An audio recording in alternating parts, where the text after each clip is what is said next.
methods help you build and deliver products incrementally to get value to customers quickly and keep development work aligned with business needs. This incremental delivery is key to maintaining a competitive advantage in the application economy, and iteration planning is a core process for defining those increments.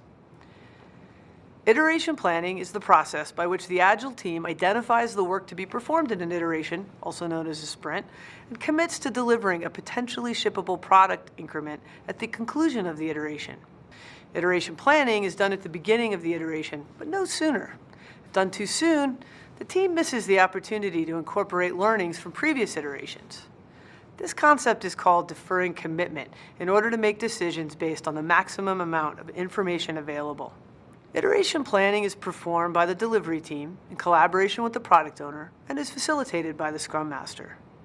Only those who are actually performing the work, the delivery team, can make commitments for the iteration. Others may participate, but they don't make the commitments. There are various techniques to iteration planning, but they all embody the same core concepts. First, the planning is collaborative, not directed. And second, the team does not exceed its proven capacity to develop during the iteration. The essential work of iteration planning is for the team to understand the product owner's priorities and to estimate the proposed work. The goal is to give honest estimates. The team needs to push back on work that simply won't fit based on historical data about what's possible in the time box. Many Agile teams often benefit from a technique called capacity-based planning. Basically, the team determines its total capacity for the iteration. That is, how many hours does each team member have available?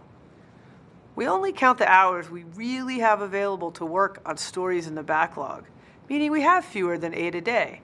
6 is the industry standard, and even fewer than that if any team member has commitments outside the team. The team then estimates each story in ideal hours, meaning time on task, not counting interruptions, inefficiencies, and wait states.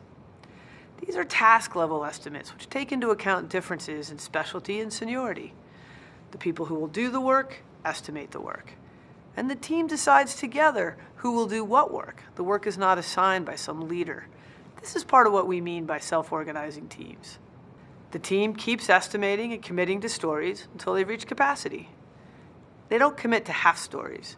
That is, if a story requires both front-end and back-end development, but the back-end developers are full for the iteration, then the story doesn't even get started.